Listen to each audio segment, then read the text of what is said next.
Sejam todos muito bem-vindos a mais um vídeo da série Apologética em Defesa da Fé. Nós começamos a tratar de alguns temas de grande relevância que fazem parte da escatologia bíblica. E como eu disse no vídeo passado, hoje nós veremos o que aconteceu com Enoque e Elias, pois há alguns grupos que afirmam que eles morreram, pois eram pecadores e o salário do pecado é a morte. Na verdade, o dilema levantado sobre o destino do translado de Enoque e de Elias nasceu em uma das credenciais da teologia das testemunhas de Jeová, que não aceitam a ideia de que alguém possa chegar aos céus. Para as testemunhas de Jeová, somente um seleto grupo de 144 mil poderão desfrutar da presença de Deus pela eternidade. As outras testemunhas de Jeová deverão viver em um paraíso na terra. E os infiéis a Jeová deixarão de existir, pois, segundo eles, não existe o inferno na verdade, apenas ausência de existência. Por isso, a ideia de um homem antes de Cristo ser chamado por Deus à sua presença sem passar pela morte, segundo eles, é um absurdo, tá? E para defender suas ideias, a STV, a Sociedade Torre de Vigia, fornece um extenso material em suas publicações sobre este assunto. Portanto, esses grupos defendem a teoria de que Enoque e Elias, ao invés de terem sido arrebatados, tomados por Deus sem passar pela morte, foram mortos por Deus ou foram transportados a algum outro lugar da terra, onde viveram por mais algum tempo até morrerem. Então, nesse vídeo, nós confrontaremos os argumentos usados por esses grupos através da análise dos textos bíblicos e ficará provado que, diferentemente do que eles afirmam, Enoque e Elias não morreram. Essa é a posição oficial da Igreja Cristã e vocês entenderão o porquê. O primeiro texto da nossa análise é o de Gênesis 5. E andou Enoque com Deus, depois que gerou a Matusalém, 300 anos, e gerou filhos e filhas. E foram todos os dias de Enoque 365 anos, e andou Enoque com Deus, e já não era, porquanto Deus o tomou para si. Duas expressões são interessantes aqui. Já não era, e Deus o tomou para si. A expressão já não era é de difícil tradução e por isso tem levantado algumas perguntas sobre o que de fato aconteceu com Enoque. Nas traduções em português, a expressão já não era também apresenta as seguintes traduções: não foi encontrado, essa é a NVI, né? Não apareceu mais, Almeida Corrigida Fiel. Já não se viu, Almeida Revista e Corrigida. Desapareceu, a tradução da Bíblia de Jerusalém. E a versão Almeida Revista e Atualizada, a King James Version e a Septuaginta trazem o mesmo significado. Assim também acontece com o Targum de Onkelos e o Targum de Jerusalém. Eles apresentam a mesma ideia. E só para ficar mais claro para vocês, a palavra Targum é uma palavra aramaica que significa interpretação ou paráfrase. O aramaico veio a ser o idioma comum de muitos judeus que viviam no território da Pérsia a partir da época de Neemias. Portanto, era necessário acompanhar as leituras das escrituras hebraicas com traduções para o aramaico, pois muitos judeus não falavam o hebraico naquela época.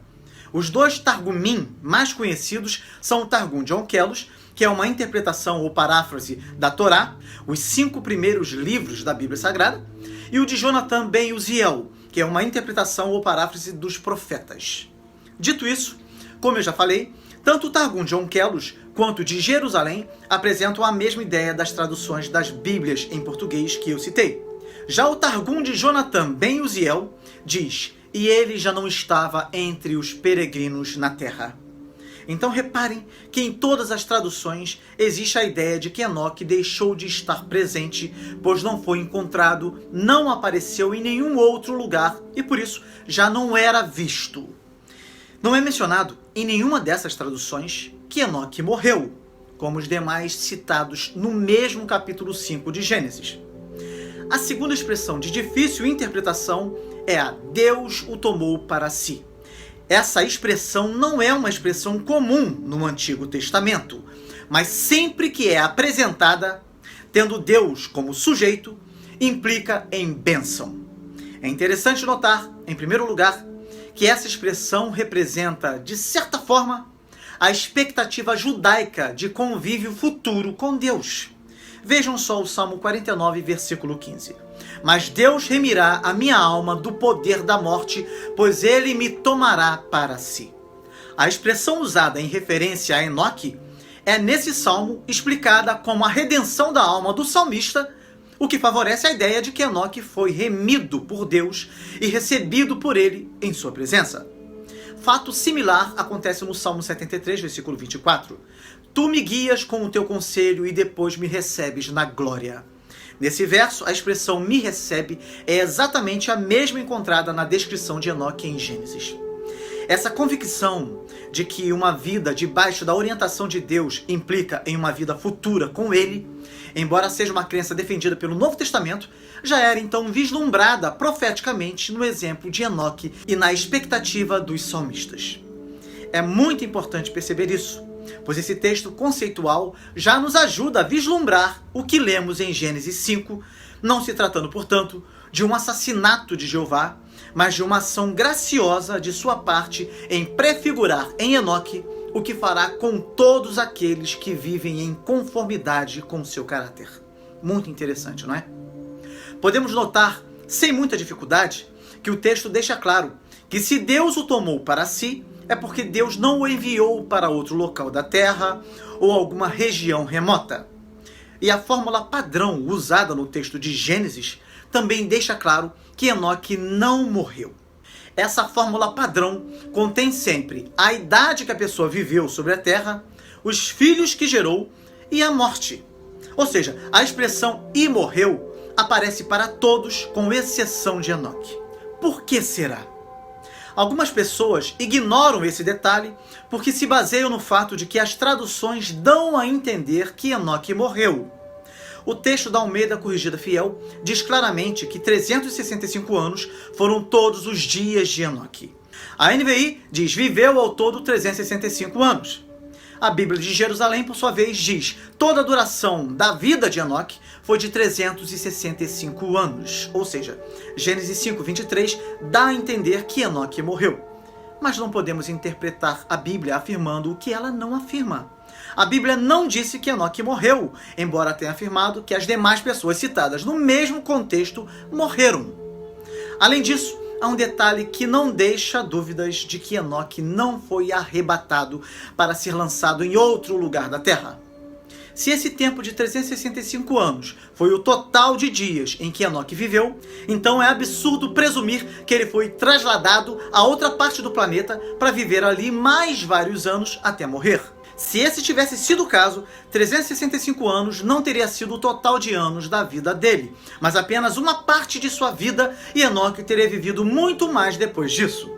O escritor bíblico inspirado não teria dito que todos os dias de Enoque foram 365 anos, mas sim que depois de ter alcançado essa idade, ele foi transportado a outra parte da terra, onde viveu mais algum tempo. Portanto, fica evidente que, de acordo com Gênesis, Enoque não foi trasladado para outro local do planeta e que ele não morreu.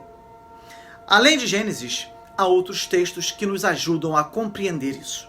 Em Hebreus 11, versículo 5, referindo-se a Enoque, o autor usa a palavra trasladar 3 vezes e por causa desse texto, algumas pessoas contestam, afirmando que Filipe, em Atos 8, versículo 39, também foi trasladado e apareceu em outro lugar da terra e que o mesmo teria ocorrido com Enoque. Para dar peso a esse argumento, eles usam o texto de Judas, versos 14 e 15.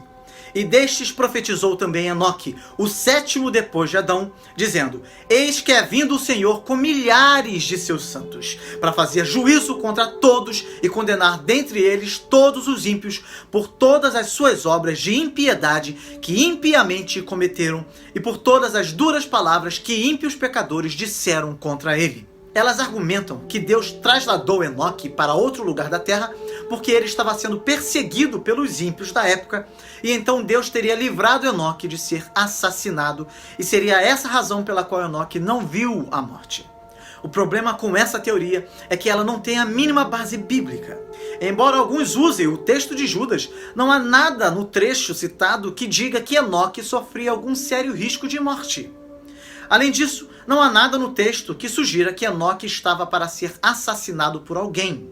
Enoque não estava fazendo mais do que todos os profetas do Antigo Testamento faziam. E faziam constantemente. Eles prediziam o juízo de Deus contra os ímpios. Além disso, precisamos considerar que a diferença entre o traslado de Filipe e o arrebatamento de Enoque é imensa. Notem que Lucas escreveu em Atos 8, versículo 40, que Filipe, após ser arrebatado, apareceu em Azoto, onde continuou pregando o evangelho. Mas a Bíblia não nos diz que Enoque foi para uma outra parte da terra, mas para o céu. Não é dito que Filipe não viu a morte em função de seu arrebatamento. Também não é dito que Filipe não foi achado, mas é dito que Enoque não viu a morte, que ele não foi achado, que ele desapareceu. Não é dito que Filipe foi arrebatado por ter agradado a Deus, mas isso é dito em relação a Enoque. Claramente, o arrebatamento de Enoque é visto como uma espécie de recompensa inusitada, que o distinguia de todos os demais. E se é uma recompensa, não faz sentido ele ser presenteado com a morte. Os versículos 14 e 15 do texto de Judas também nos ensinam que mesmo diante do cenário apresentado em Gênesis 5, um mundo habitado por ímpios, sendo a corrupção do gênero humano imensa, Enoque andou com Deus. Não sei se vocês notaram o número de vezes em que a palavra ímpio aparece no texto de Judas. Vejam só. Eis que é vindo o Senhor com milhares de seus santos para fazer juízo contra todos e condenar dentre eles todos os ímpios por todas as suas obras ímpias que impiamente cometeram e por todas as duras palavras que ímpios pecadores disseram contra ele. Eu fiz questão de citar novamente esse texto porque, ao invés de usá-lo para afirmar o que a Bíblia não afirma, devemos notar a maravilhosa mensagem que esse texto nos traz. Diante da corrupção do gênero humano, Deus deu a Enoque a visão da vinda de seu filho Jesus. Enoque profetizou acerca da vinda de Jesus e que ele viria um dia para fazer juízo contra os ímpios e pecadores insolentes. Ou seja, antes da sua trasladação, Enoque recebeu de Deus esta profecia que anunciava a vinda do Senhor. Não é lindo? Isso de fato aconteceu e tem muito a nos ensinar. Então, por que tentar suprimir a beleza de um texto como esse, usando argumentos para defender uma posição diferente? Ademais, a ideia de que Enoque foi apenas trasladado a uma outra parte da terra para ali viver por mais algum tempo e então morrer, simplesmente não existe na literatura judaica, sendo uma tese bem recente. Alguns livros apócrifos e pseudoepígrafos que são mencionados na Bíblia, como o livro de Jachar ou Jacher, que significa livro dos justos ou livro dos retos, um livro que é citado 2 vezes na Bíblia, em 2 Samuel 1,18 e Josué 10, versículo 13, além de ser provavelmente citado indiretamente no texto de 2 Timóteo 3, versículo 8, onde Paulo menciona o caso de Janes e Jambres, que resistiram a Moisés. Tá? Essas personagens não são mencionadas em nenhuma passagem do Antigo Testamento, mas eram conhecidas de Paulo. Tá? Então é provável que Paulo tenha tido acesso ao livro de Jachar, ou o livro de Janes e Jambres, que também é mencionado por Orígenes.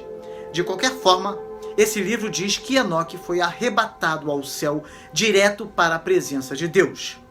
Outros livros que nos ajudam a compreender o que aconteceu é o livro de Eclesiástico, que afirma que Enoque foi transportado ao paraíso, e o livro A Sabedoria de Siraque, ou Sabedoria de Jesus, que também afirma que Enoque foi levado vivo para o céu por Deus.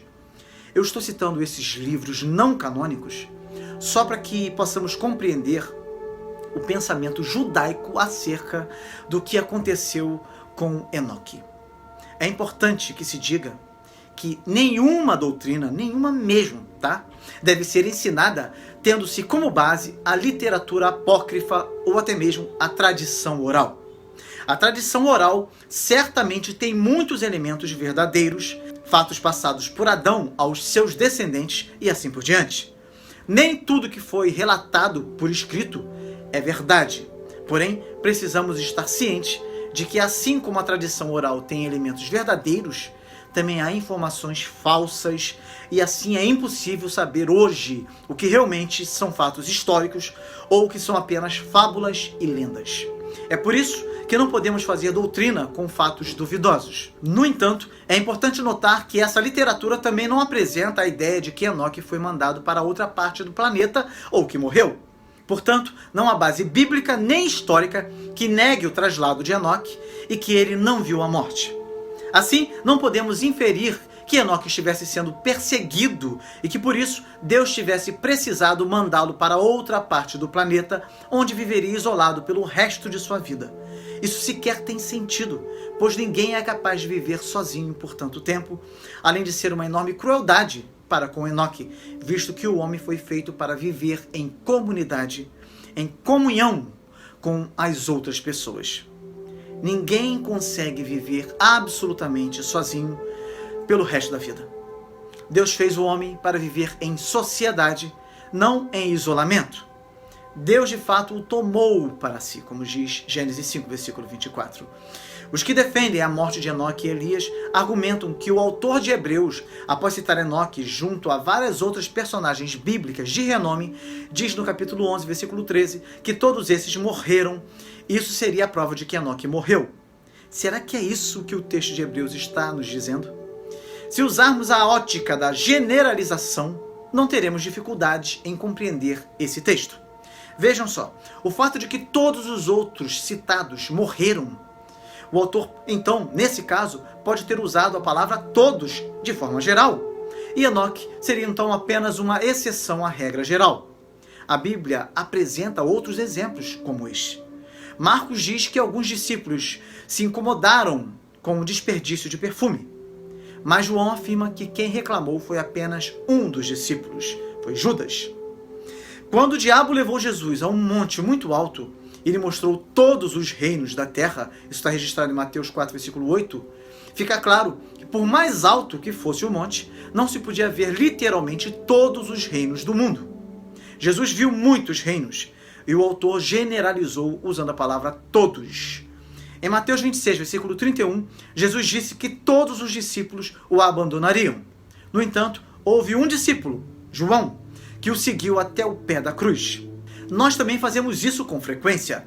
Quando dizemos que todo mundo estava no culto, por exemplo, estamos querendo dizer que muitas pessoas estavam no culto. Afinal, todo mundo sabia.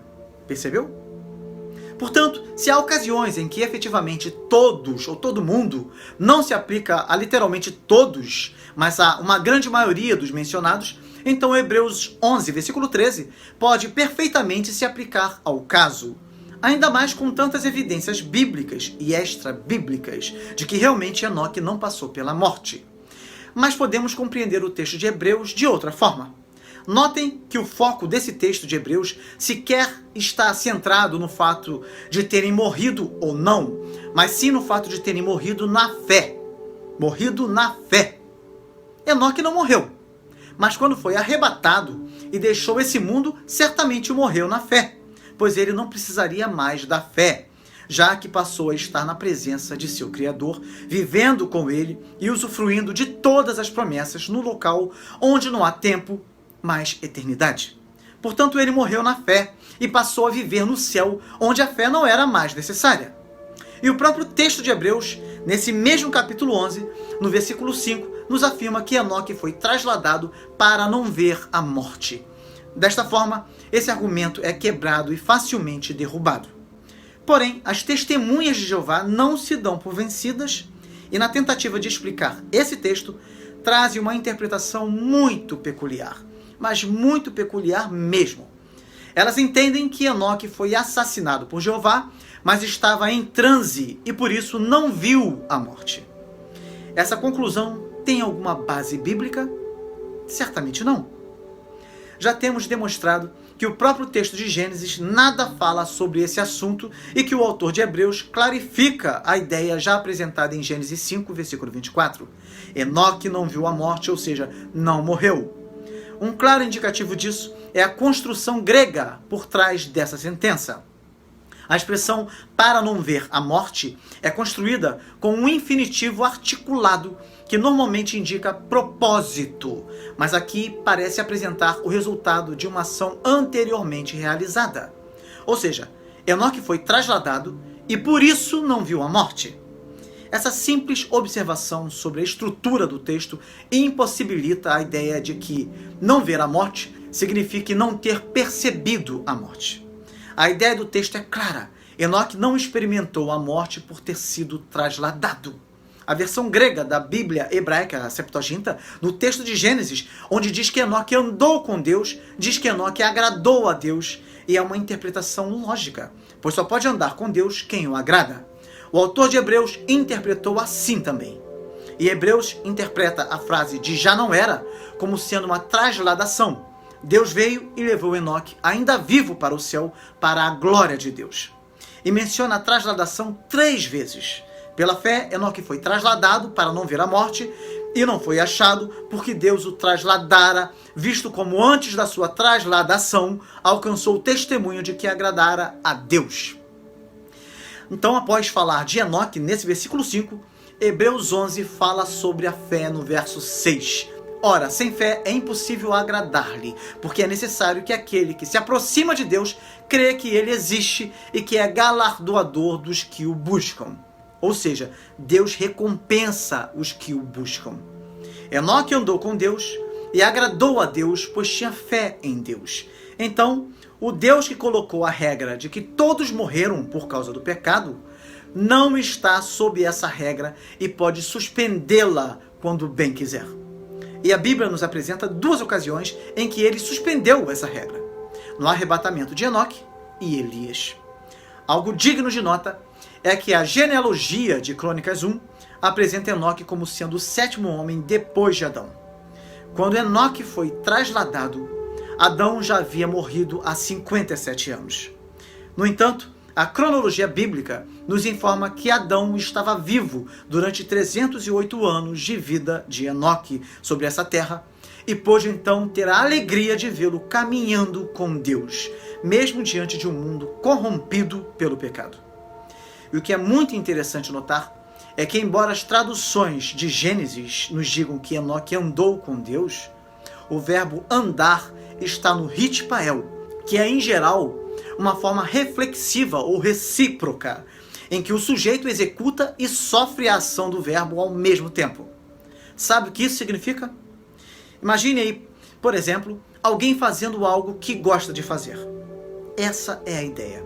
Enoque andou e amava andar com Deus.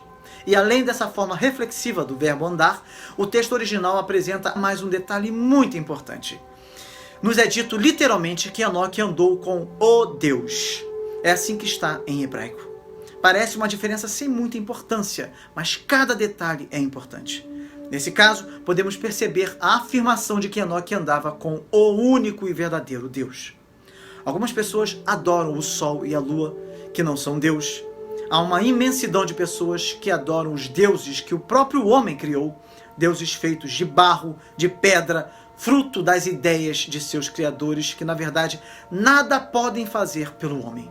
Mas Enoque andou com o Deus.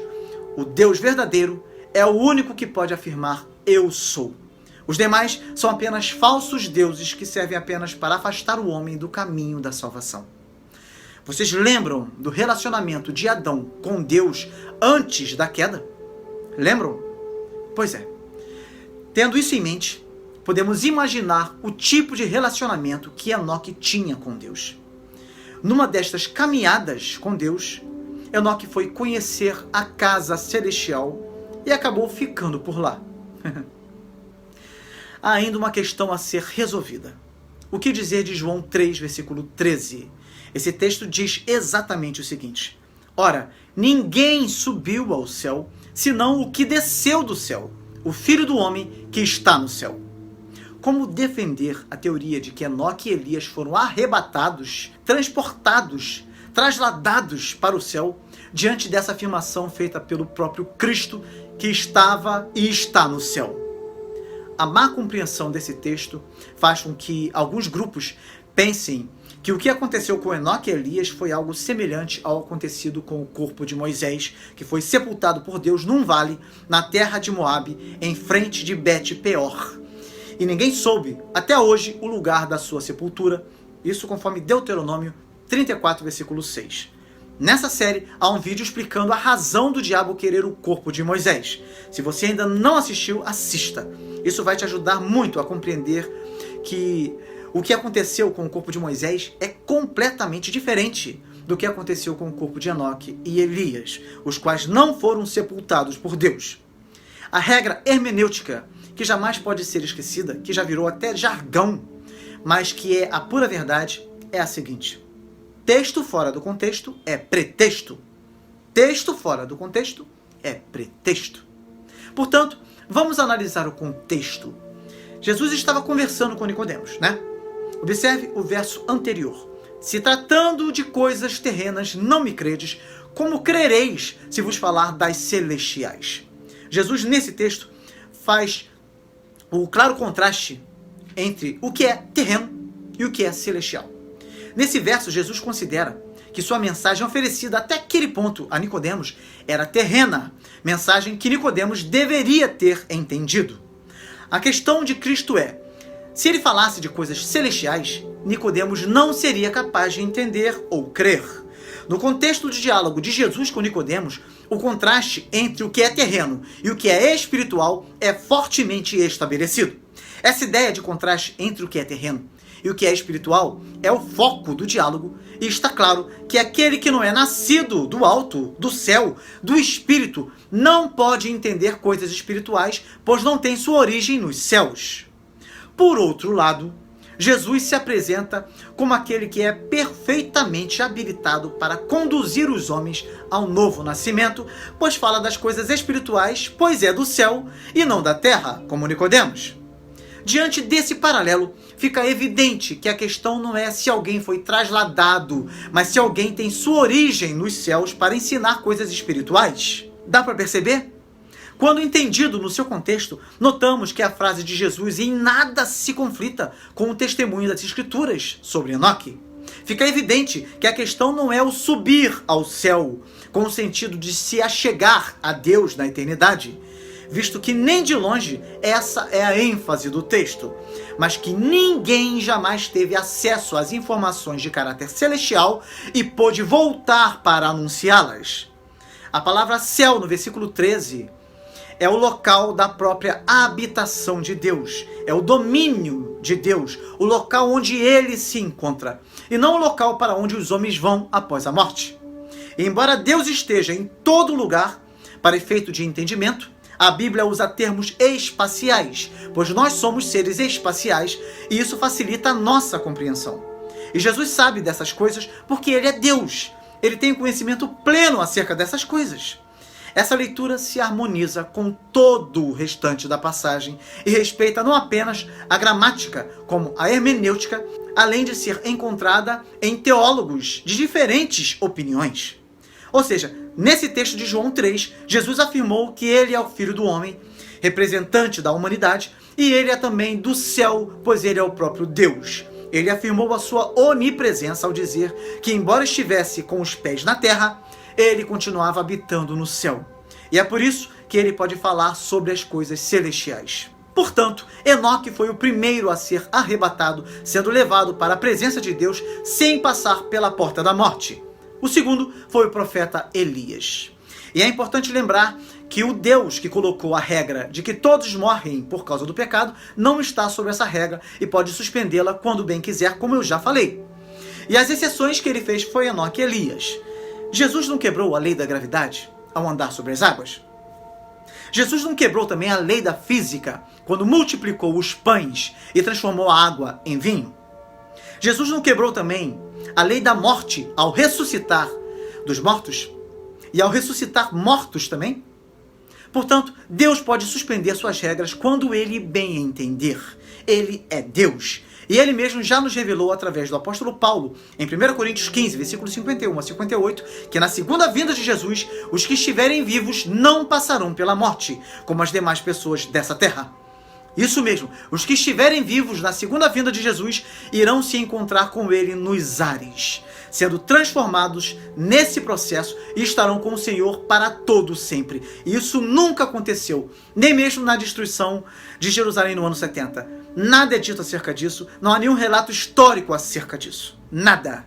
E esta é apenas uma das razões porque os estudiosos e porque a igreja cristã, ao longo de sua história, considerou que o que aconteceu no ano 70 foi apenas um juízo contra o povo judeu e que aponta para o grande acontecimento futuro da grande tribulação, que não será um evento que julgará apenas um povo, voltado apenas para uma cidade, mas julgará toda a humanidade e será global. É isso. Chegamos ao final de mais um vídeo. Manifeste a sua opinião nos comentários, tá bom? Você acredita que Enoque e Elias morreram? Ou crê que o que foi dito nesse vídeo é mais que suficiente para afirmarmos com toda convicção, juntamente com a Igreja de Cristo, com toda a Igreja de Cristo, que eles foram arrebatados sem passar pela morte? A sua opinião é muito importante. E eu aproveito para pedir a você que compartilhe esse vídeo e que verifique se você continua inscrito aqui no canal, porque a inscrição de muitas pessoas tem sido anulada automaticamente pela plataforma. É um absurdo, mas tem acontecido muito. Sobretudo com os canais que tratam de temas bíblicos. Conto então com a ajuda de vocês, tá bom? E peço gentilmente que vocês compartilhem os vídeos aqui do canal, pois a entrega de vídeos como os nossos são muito pequenas, porque não há um interesse das redes na propagação do Evangelho. Então, me ajudem aí, gente, a evangelizar compartilhando os vídeos. Faça isso e você estará ajudando o canal a mudar a vida de muita gente através da libertadora Palavra de Deus. Que Deus te abençoe muito e até o próximo vídeo com a graça de Deus.